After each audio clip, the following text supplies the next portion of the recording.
We're live from 304 Studios in Jonesboro, Arkansas. This is an STSPod.club production. Welcome to the debut episode. As everyone knows, I'm a longtime producer of The Record Store, and since we had that finale in May, I've just been waiting for this new show. Each show will feature a guest that will bring to me their first album that they ever bought. We will review it, talk about it, I don't know, have some fun with it. Today's guest is bringing us back to the first album they ever bought, and trust me, it's a good one for me and for her. Welcome to Duchess. How the hell are you, Duchess? I'm doing great. I'm excited to be a part of this. I'm so excited. Yeah, I should have recorded our before the mics there, but we had talked right before we went on how I'm excited about this for a couple of reasons. Now, I've been involved with The Record Store, which I produced 69 episodes of that show. Someone else Lance recorded that. So it's kind of fun for me to get into the music and get away from wrestling every once in a while.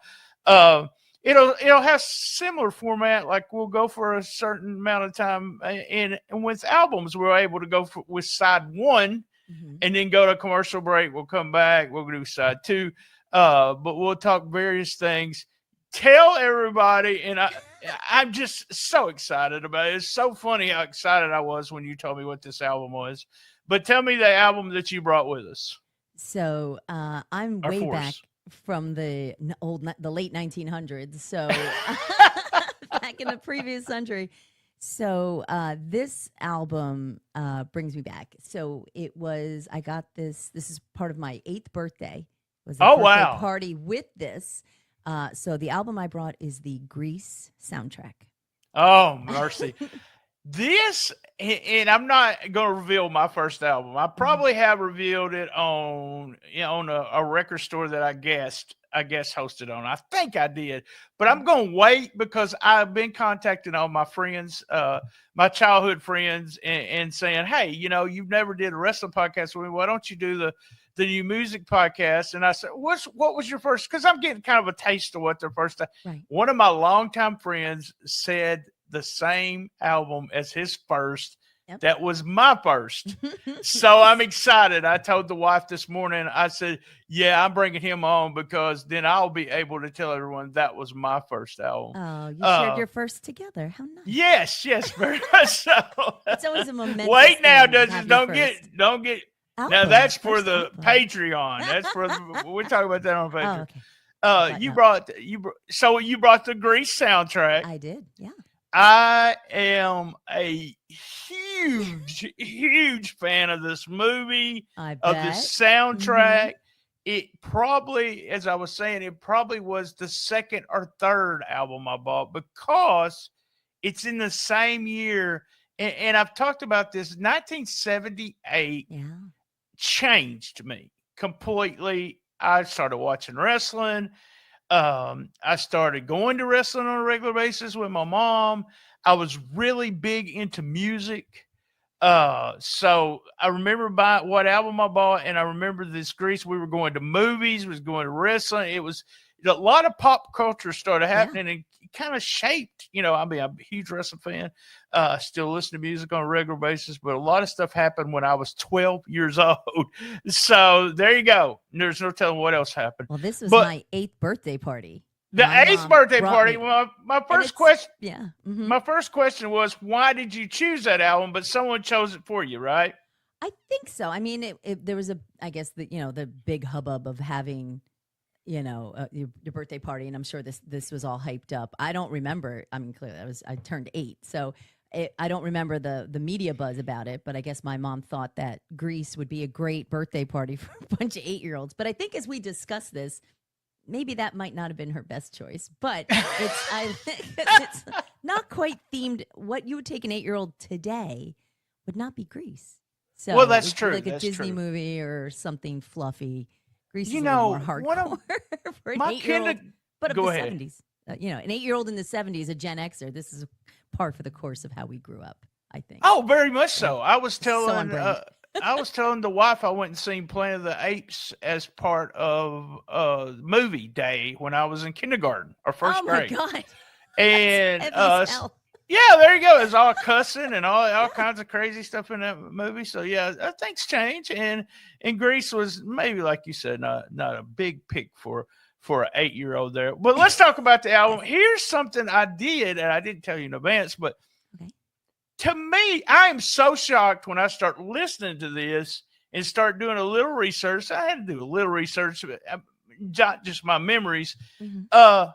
This was a double album, Yes. and I did not. I forgot. I'm sorry. Okay, I'm so glad you said We that. can blitz through some of the songs. I'm more sentimental about the soundtrack songs. It doesn't have to be the ones that were in the movie. So Okay, so the first two. So that's what we're going to do. Yeah, We're going to do the first album, not the second Right. album. The first album has side 1 and 2. We'll go through those songs, but if you want to listen to, here's what we're going to do. Also on the record store, we always pop the song on because we put it on the Patreon, Right. and you could hear it. We can't put music on here because Facebook or wherever we're streaming this shut us off. We're not going to do that for Patreon. What we're going to do for you is we'll put a link, YouTube link, and you can listen to the album for free. After we talked about it, you can go listen to it before we talk about it. But we're not going to talk about the second album, which would be side 3 and 4, right? Yeah, that would be it. So I've got a bunch of other questions, but let's just start with side 1. The first song, Grease. Grease is the word. It's what I always called it. Fantastic song, right? Oh my gosh, yeah.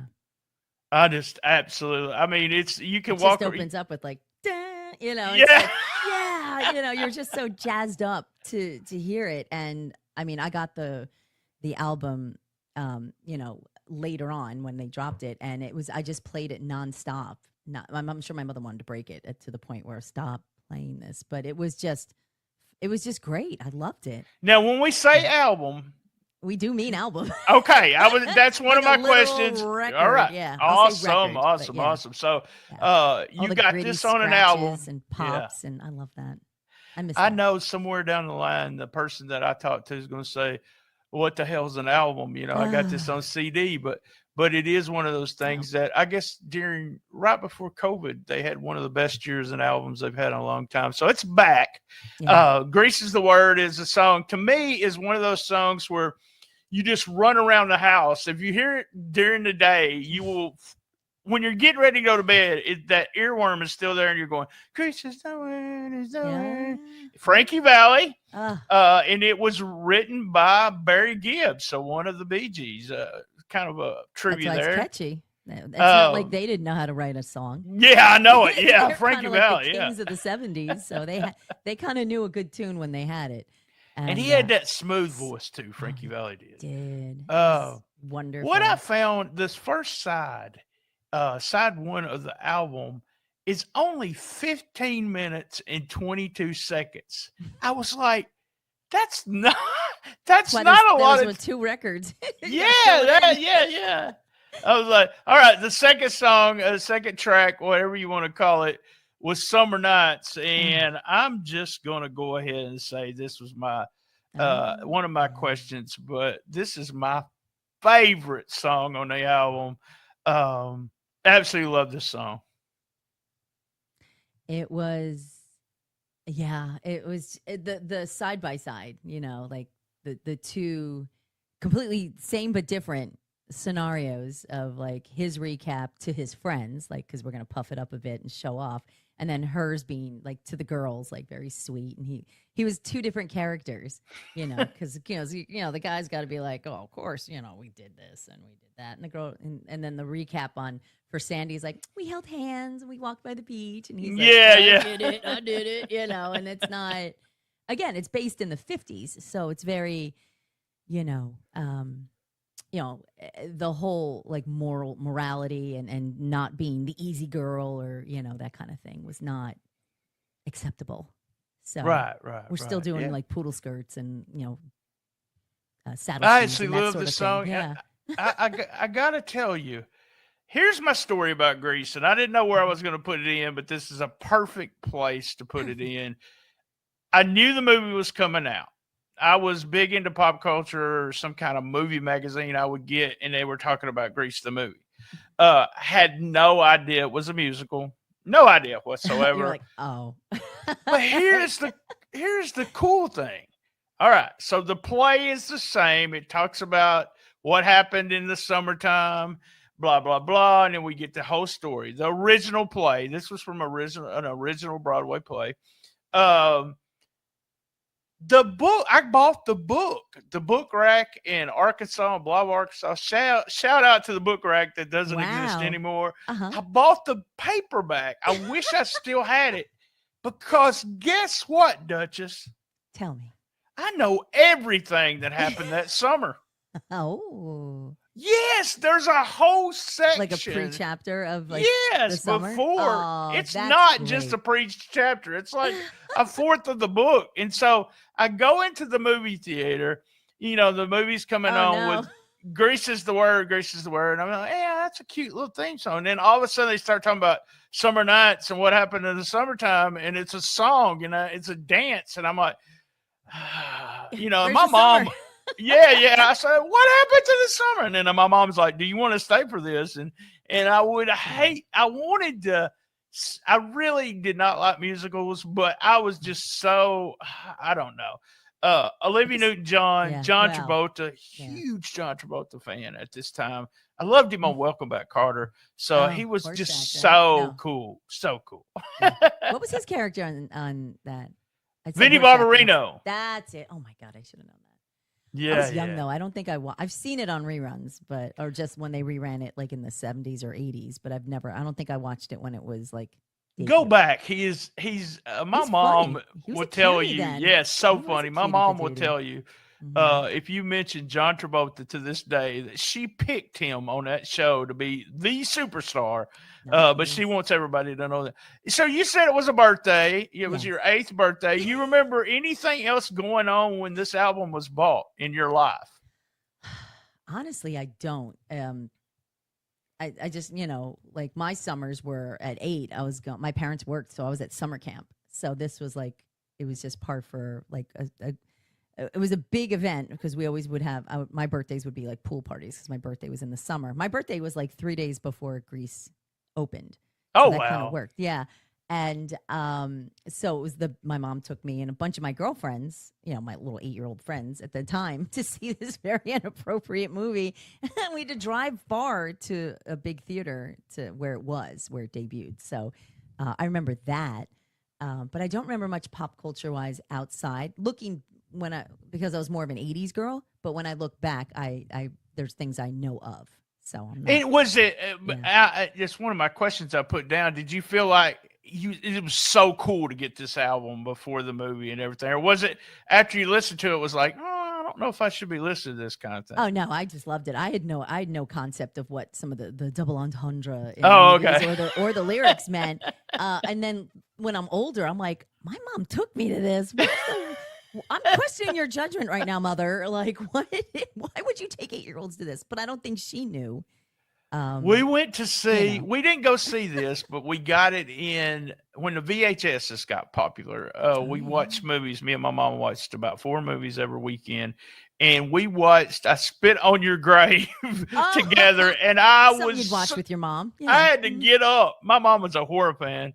But I had to get up during the rape scene on there. I was like, I feel kind of uncomfortable. You can't watch this with you, Ma. No, you can't do that. So the third track is Hopelessly Devoted to You. Oh, such a great song. Olivia Newton-John was just stellar. Like she's Sandy, and she'll, no matter how many times you see the movie or other people are in play, she is Sandy. Nobody ever will be Sandy. And she was just beautiful. And I think that was my introduction to her because I don't think most people in America probably hadn't even heard of her. And she just like rocketed into the scene. And she was just beautiful with a gorgeous voice. And she just seemed like a really nice person. Like, it was part of that character. But like an all-American Australian girl, kind of a thing. But that song was just beautiful. Like she just loved him. I'm going to reveal on the B. It's called B-side Confessions. I will be revealing on who I thought was the hottest of the cast, and you'll be surprised. So, Olivia Newton-John. All I can think about is "Let's Get Physical" when I think about her. So that's that song that she did. All right, the fourth track is in "You're the One That I Want." Travolta and Olivia Newton-John singing it together, also as a duet. I love this song too. Maybe my second favorite. It's fun. It's fun as a kid. I loved it because it was just boppy. You know, it was just a fun song. As an adult, looking back on it, it infuriates me a little bit as like she had to change herself completely for him to want to be with her. But he did change too. So, I mean, I got to give some props to where he got like a little more preppy, sporty, but she had pretty much turned herself into a hooker, you know? And nobody, I'm sure nobody was mad by it because when she came out, nobody, I have Dr. Scholl's and the leather pants and the big hair and like fake smoking, I was like, oh, so the bad girls get the boys. Yeah. I get that message now. Thank you. Thank you, impressionable youth. That's how it works. I think you answered this, but I was going to ask you what was the song from the whole complete album that you played over and over and over. Which song do you think it was? I loved Hand Jive. Oh, wow. It's just so. It's not a popular song from it, but a Beauty School Dropout. I just played the whole album, really. I love that. Hand Jive was fun because you could hand jive. Right. I think I played Summer Nights more than I did any other song over and over. The fifth song on the album, and then we will get a couple of questions and head off to a commercial break. The fifth song, another favorite, is Sandy with John Travolta. And you just never knew how talented he was with everything he did. He could dance, he could sing, he could act, John Travolta. But Sandy's such a great song. He professes his love. It's just like, he realizes like he can't be a jerk, can't be like the greaser guy. You have to be your true self. And that's what you wanted. And I think he's realizing that. You're right. What I wrote this down. I guess I'm going to go ahead and ask this before we go to the second side. Do you like? I know we talked about our prep work was re-listening to it and looking at some. Did the album hold up for you? Yeah, it did. It's funny because I've been listening to it this week. Like I was like, let me just get back into it and just kind of keep it fresh. And man, it's just like. It's just with the opening notes, I'm just like, and it just brings you back to a time where you weren't thinking about anything, but just like, I love this, just like your happy time where you were more innocent as a child. Like you didn't know, you weren't aware of like world things or adult things. You just like, I like this. And it brings you back to that time. And it's so weird because it was like a while ago. It wasn't like it was last week, and it just makes me happy. Is that I feel the same way. I think it held. Yeah, it held up, and it's one of the reasons I came up with this concept. Is listening to Trent Reznor was one, and also Michael Stipe. I was listening to interviews from these two guys, and they said, "What does this mean? Losing my religion, what does it really mean?" They asked Michael Stipe, and Trent Reznor's, Johnny Cash did "Hurt," and they was talking about what does that song mean to him. And both of those guys say this that made me want to do this. This is why I wanted to do this part of the podcast, was that the song takes over, becomes the listener's song, not their song. Oh, I like that. Music means more different to you and to everybody else than it does. So that's what I feel when Grease starts. I go back to 12 years old and all that. So that's what the songs mean to me. All right, we're going to take a quick commercial break. Anything else you got? Nah. All right. I just loved it. All right, take a quick commercial break, and then we will be back with side B, but also halftime. Hit me with your first shot. Each month, a guest brings the very first album they ever bought, the one that started it all. Brian Trammell, the longtime producer of The Record Store, listens to it. Then they break it down track by track. From guilty pleasures to timeless classics, it's all about nostalgia, stories, and how that first shot of music shaped who they are today. Tune in for laughs, memories, and fresh takes on the albums that kicked off a lifelong love of music. The first album that hit you, track by track. Where your first record takes the stage. Rewinding to the music that started it all. Hit me with your first shot. Coming August 25th. To your favorite podcast catcher.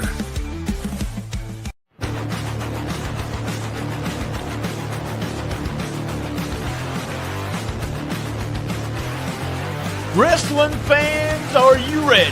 Every Friday night in Osceola, Arkansas, MCW, the legacy continues. Live, hard-hitting, family-friendly wrestling action every Friday night at the MCW Arena, located at 1098 West Kaiser. Doors open at 6:30 and the action starts at 8 p.m. sharp.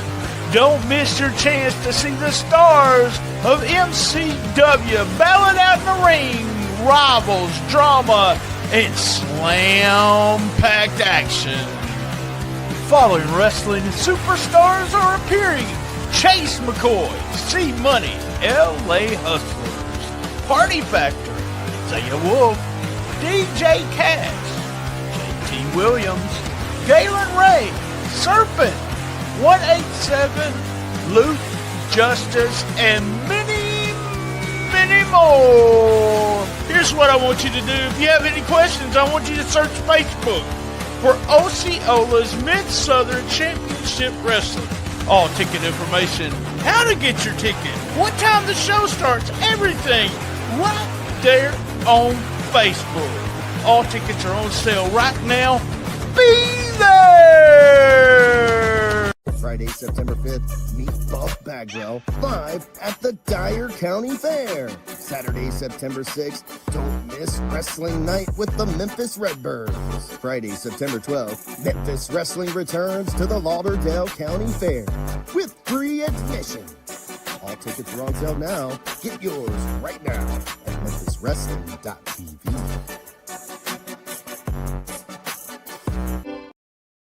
All right. Thank you to our sponsors. We're going to fix it to do halftime. I want to make a quick note. The commercial for our Hit Me With Your First Shot says it's coming. Well, it's today. It's today. So it's already here right now. Also want to make note that on that last commercial at the very end, it says Buff is back. That was the show that aired this past Saturday. Guys, huge wrestling fan. As you guys know, I usually do wrestling podcasts.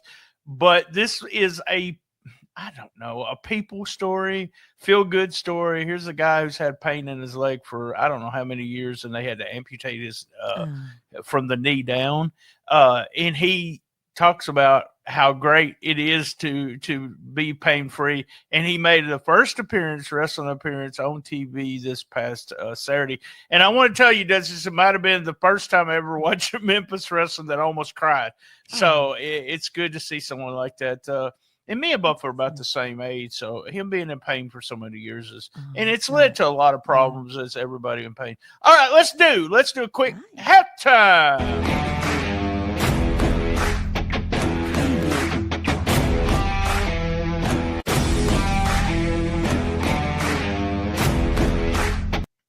All right, we're halftime with the Duchess with the Grease soundtrack. And on this show, Hit Me With Your First Shot. Every month, I'm going to give you 10 quick facts about this album.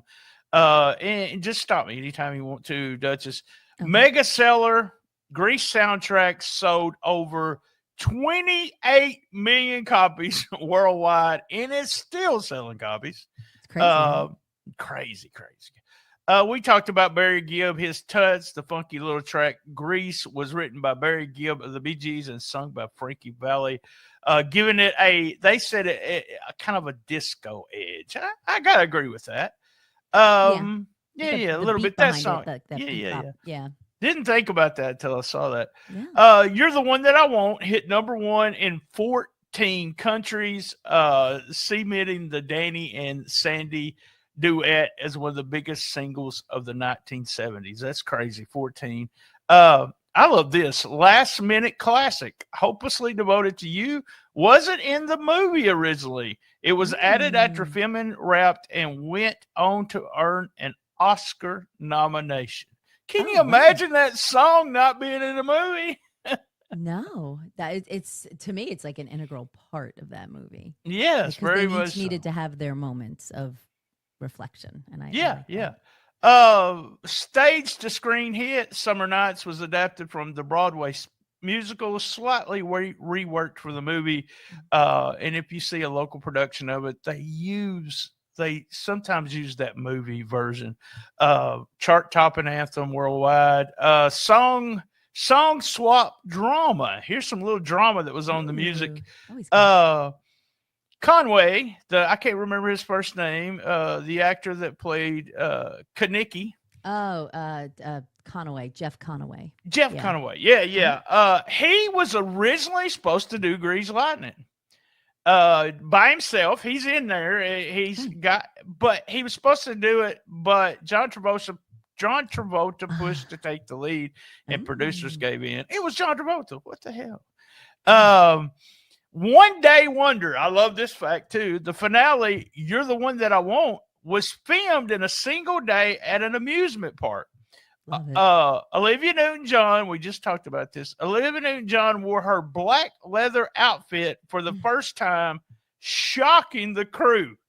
Nobody knew she was fixing to come out all decked out. Oh my God! Everybody must have just died. Like, so the whistle you hear when she comes out, that could have been anybody. It could have been the whole crew. We'll talk about this song. It's on the B-side, but Frankie Avalon's guest appearance in Beauty School Dropout turned a simple stage gag. It was just a little gag into one of the most memorable comedy numbers. I agree. It's one of those things where as soon as you hear that song, you can think about Frankie Avalon on the screen. So good looking. Yes. I love that song too. My 8-year-old self, I was like, save it for Patreon. Getting ahead. Double LP Power. The soundtrack was originally released as a double album. Can you remember what was on the back of the album? Of the actual album cover? What was on the back? Yeah, what was on the back of the album? I want to say the car. No, as soon as I saw it, I remembered it, but I could not remember it. I wanted to find an actual album. It's the whole cast, like they're sitting in the bleak. Yeah. Oh my God, you're so right. Why did I not remember that?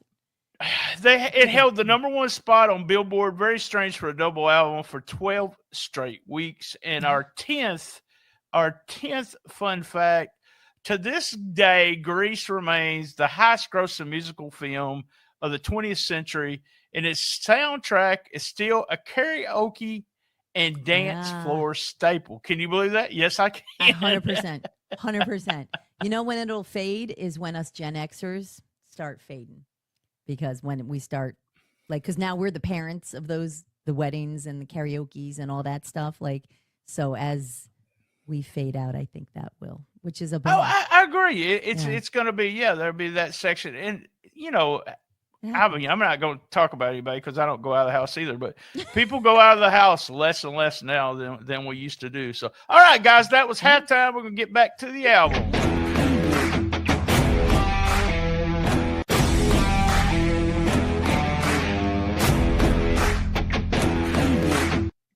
All right. Thank you for joining us for halftime. Here is the second side, side 2 of the double. The first song is Beauty School Dropout. We talked a little bit about that. I love this song. So you had said, and I'm not 100% sure, that you had a crush on someone that was not Okay. Probably not Sandy. And I'm Right. thinking it's her. It's Frenchie. I'm not gonna say it. I'm not gonna say Okay. it till we All go. Yeah, we go. I did like Fritchie. I love her voice, and She's I so love cute. what they did with her. Yeah. And like you said, Frankie Avalon was just awesome in this. Yeah. Crazy. The seventh song, second song of side 2 was "Look at Me, I'm Sandra D." I absolutely I love forgot it. that was another one I played a lot because I knew all the lyrics. I know all the lyrics on that one, and I was just like, you'd like in the mirror, like they did in the movie, like you'd pretend, you know. Yeah, and it's one of those My things lip sync. where you're making fun of. It's like they're actually bullying her. They absolutely are. 100%. Girl bullying starts early, folks. So like I'm already learning how to do it at 8. So it's not good. I was like, oh wow. After I listened to that, I was like, yeah, I don't know that song. You never know. People Yeah. go And crazy these days. It was when I was different young, I time. didn't get it. 1978, folks. Yeah, when I was young, I didn't get that it was like they were making fun of her until again I was a little older because I watched it all the time, and then like each time when you're older and you watch it, you get something a little different, and I was like, oh, these are bitches. They're just mean. Like, oh, Right. Yeah. Yeah. One of those things where, like I said, listening to it this week, there was different things that came to mind. Mhm. Grease Lightning was the 8th track, and I'm going to be honest with you, that was the Grease album for me. Was the first 8 tracks. That's who you had a crush on. No, There we go, Jeff Conway. No, Conway. I never listened to anything else. I remember it's Raining on Prom Night, which is track 9. I remember that one, and kind of one of those things where you don't jump up to change the album. Alone at the Drive-In Movie is an instrumental, so I didn't play that. I'm not going to listen. And Blue Moon is a Sha-Na-Na song. But the album stopped after Grease Lightning for me. And I would start it back. That was the guy song, like all the guys, the manly guys, they're all building cars and dancing as you do when you build a car. But it was fun. It was also one of the dirtier songs. It is very dirty. Listen to those read lyrics. The lyrics, I'm like, oh, I'm singing this at 8. Like, Mom, why did you buy me this? Mother, I have questions. Oh, that's you said Very that, adult. and then I go Yeah. back thinking about Grease Lightning. Yeah, it had a lot of double meaning in there. Very much so. Yeah. Did this album kind of? And I'm gonna touch on some songs for the side 3 and 4 real quick, but before I go there, did this album shape anything for you when it comes to music taste? Did you buy any more soundtracks? I mean, in musicals, did musicals become a thing for you? I do. That's funny you say that because I'm like, no. And then this question, I'm like, I do like musicals. I like the poppy. I like a good musical, like a funny, like Singing in the Rain, Easter Parade, like all the anything probably with Gene Kelly. I love. I don't want, and even the producers when they made it musical, that was fun. I enjoyed that. But yeah, I think a good musical. There's nothing wrong with I'm that. gonna The slow say ones are a bummer, but I'm gonna say no. So there we go. you don't go out and dancing with the cars and parking No, I lots? get up. Doesn't I get inspire up. you I can't in the remember the wrestling ring? song. The movie Sing. That's a cartoon. Yep. I got up. I said, "It's a musical," and it was. What did you think it was going to be? The name of the album. All right, let's touch on a few of these songs. Okay. Number 1, you said Hand Jive. So you Loved did Hand Jive. listen to the Absolutely. other. Yep. Where is that at? Well, that was also in the movie. Yes, So in the dance off. So Yeah. everybody would just be like, I saw it Yeah. earlier, but I can't see. But it is Sha-Na-Na, right? it is absolutely Sha-Na-Na. And Oh. I used to watch. So here's a fun thing. I would watch Sha-Na-Na on TV when they had their variety show.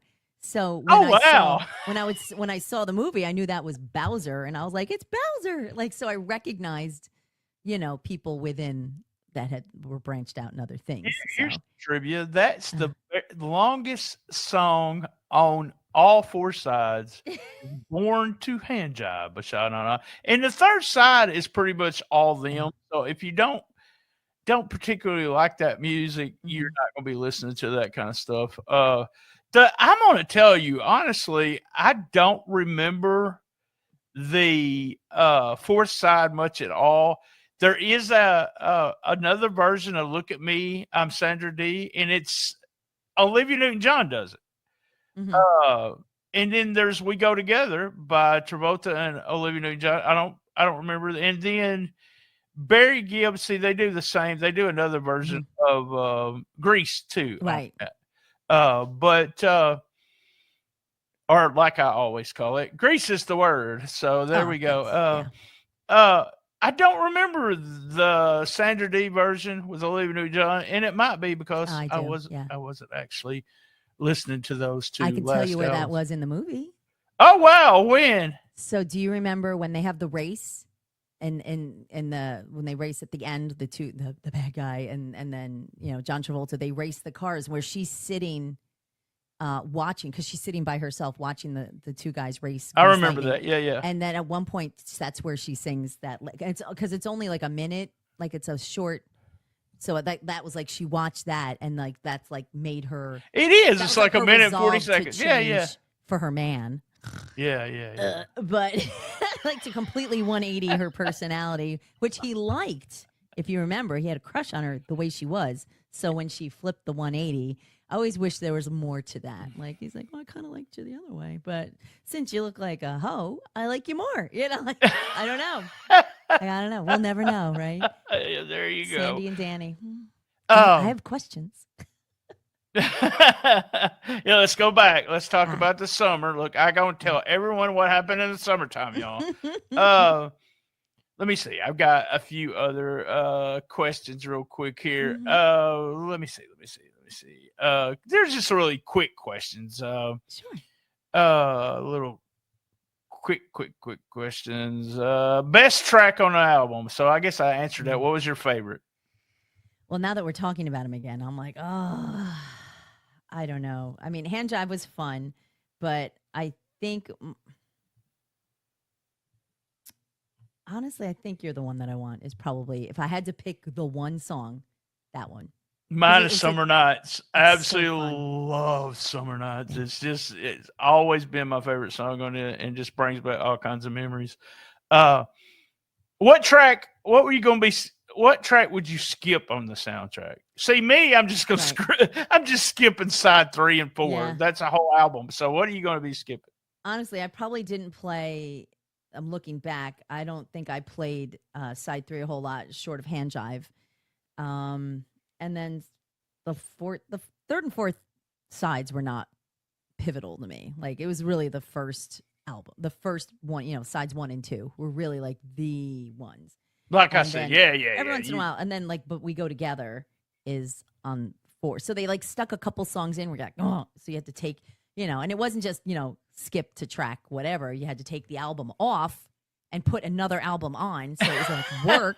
How dare them make us do that? It was more work to find the song, and then you had to line it up just right on the tracks, with your, the needle on the record, sort of a thing. And again, some folks may not know what that means. So all right, so you're going to do a duet, and you can sing just as good as them, okay? This is fantasy. Who are you singing a duet with? Oh. In the whole wide world, anybody I could pick? No, off of this album. Who? Oh, I see. Oh my! I guess at that time, with that person's voice at that time. Right. Oh my God! Why is this so difficult for me? Mine's gonna be Travolta. You'd think I'd say Olivia Newton-John, but I'm gonna have to do something with John Travolta. You know what? I think I want to sing. I think I want to sing Beauty School Dropout. Oh, there we go. Yes. But I'd want to sing that with him. I love that song. His voice was so smooth. It was. Just anything that's cringy to you on this album, but you still like it, even though it's cringy. Oh, it's totally about getting some, but that's what the cringe is. Like, as a child, I had no concept, which I guess is good. But as I got older and realized what it's about, it's a little aggressive with the sex thing, but again, I don't care now, but like my kids didn't listen to it when they were younger. I was like, let's skip some of this. But I think Yeah, I that's think the Grease Lightning. the judgment of the people, like my mother's judgment, is a little cringe. Please don't do that. But no, it's I think it holds up. Really, it's fun. Like if you got to look Yeah. at a big picture, it's just fun.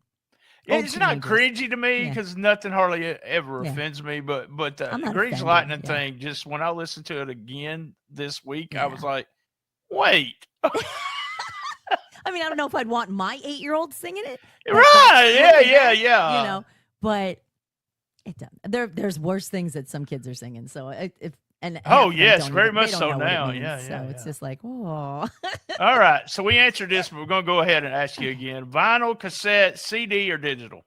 oh. No, what did you bought this one on vinyl? So Oh, you this got was this. purchased on vinyl, but I listened back digitally. So I don't. Yeah. Unfortunately, I don't have the album anymore. No, I Um, don't either. My albums are somewhere lost It- in Much the cleaner digital, but I'm very nostalgic, and I know records are not the high quality at all, but I love that pop and the hiss. Like when you put it on, it just kind of crackles right before the song. I'm so nostalgic for that sound. I And love that sound. We it's- talked about. I have yeah, a conversation. it's like goosebumpy almost. For me. Yes, I'm like, yes, "Ah, yes. it's so good. It's the deepness of an album, and Yeah. I know this sounds like we're We're old. We sound like we're old. I didn't We are, really but- want to say that, but it's the Very kind. deepness, the Yeah. depth of the sound that's Yes. different, and I think it goes back. That's what we started with. We Yeah. started with the albums, and that goes back to it. All right, so here, see if you can remember this. What was the album that you bought after this one? So the album that was purchased after this for me was Kiss, the double album of Kiss's Kiss Live. Oh, So wow. I went from Grease to Kiss. I don't know. I don't know why I think my parents lacked some judgment, but I have no idea why. Probably went, oh, I want that. And they bought it for me. I don't know. And that's not like I just got stuff bought for me all the time. So I don't know how that came about. But I mean, think had it the was money. that I year, must have had too. birthday money or something. Yeah. No, this was my second album, so I'll go Yeah. ahead. I'm not going to tell my first one, but this was the second one that I can remember actually buying. I love this quiz. This is the last real quick question here. Okay. If the album had a smell, what Ah. would it be? I'm going to answer. To me, when I see Grease and all of that and the poodles Otto. and the Yeah. bubble gum is, I don't know why, but that's Bubble what gum. a bubble gum smell. Yeah, it might have I been would- more X-rated than that. yeah. I would think maybe again, dating ourselves, like chalkboard erasers, like chalk. Like, because it was in a school, like in the 50s, no less. So it was based, like everything was chalkboard and erasers and all that. For some reason, that I think, or just literally like the smell of a garage, like not horrific, but just like a place where you'd work on your car. Like that There you would be the go. only Hey, other thing. that's good. See, I love these questions. And I'm gonna. If you like these questions, you got anything else? So you're listening to this for the first episode. This is a work in progress. We may change some things, but I've got some questions that I'll ask over and over about albums. Okay, so you gonna recommend this album to someone that's never heard it? And what would you yes. tell them? What would you say to them? Hey, I need you to listen to blah, blah, blah. I need you to listen to Grease, the soundtrack. Why are you going to tell them to do that? Well, it's certainly for pop culture references from the 50s. And it's fun. And I think I would recommend it because of just the celebs that were in it. I mean, we touched on pretty much Olivia Newton-John, and John Travolta, and then a couple of the other stars, but there were some like B levels that were through this as well. And I mean, just the soundtrack alone it's fun, and you hear it everywhere. Like I think it's one of those, they play a lot of this, like snippets in commercials or in movies. And grocery store. Yeah. I'll Yeah, be I at don't like Walmart that. or somewhere, and it's like Christmas over, and then it's all Mhm. freaking Your childhood weak music with is that. now played in the supermarket. Tells you how the We're old. marketing's working. We Yeah. are old. We are I was distinguished. 12 and you was 8, so That's yeah, true. it's pretty A old. mere babe. I'm gonna tell one quick Grease. It goes with the Grease soundtrack and a Perfect. Grease story, and then we're gonna plug your projects, and we'll get out of here to the Patreon. But my wife, my current wife, second wife, found out that I was a huge Grease fan. Probably first or second date. I mean, here I am. It's probably the only musical that I've ever listened to, and I've kind of thought about this. I think this album was bought. Maybe I know it was bought after the movie, but also it's like I just love the book. I was such a nerd for books. I'll have to look at the book. And I love the book. You'll have to try to find it. I'm gonna try to find it and reread it. Awesome. But so she, as a present to me, they had a local production here in Jonesboro, Arkansas, of Grease. Yes. So she bought me tickets. We sat there till, midway. What do they call midway through a play? Intermission. Okay. Yeah. Woo, that was a hard word for me to remember. I got you. At the intermission mark, my wife looks over to me and she says, "What do you think?" And I say, "God, this is horrible, Misty. This is horrible." And she says, "Yeah, I thought the same thing. Let's go eat." And we didn't even see the last part. It was so bad. John Travolta's part he was a young kid. And then Olivia Newton-John's part was not a young kid. It was just really weird. The music was, you don't expect it to be perfect, but it was really bad. So it's one of those things. Don't take me to Grease, is what I'm going to tell her. All right, let's plug Broadway Grease. There we go. I guess. Yeah. Go ahead and plug, because the Duchess of New Jersey, she is also a regular, has been there for all 11 shows of 5-minute time limit. But tell us what else you do.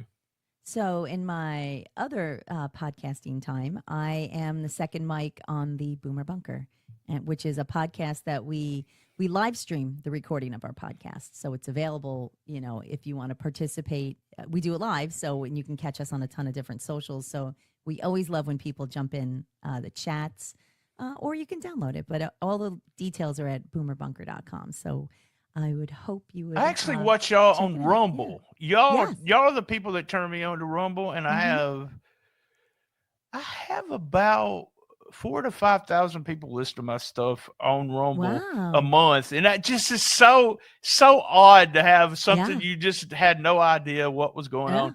I want to tease it real quick. So B-side confessions. It's the After Dark bonus cut of hit me with your first shot. This is where the conversation, it's a little deeper, a little wilder, and sometimes inappropriate. You've heard the main story, and now it's time to confess stuff that we didn't get, and we're going to talk about it on B-side confessions. So, guys, pour your drink, turn the lights down, and get ready, because this track, the B-side confession, it's only for the grown-ups, I promise you. All right. Same bad time, same bad channel on the best little wrestling podcast. Best little music podcast in the business. Be there. And as everyone knows, I love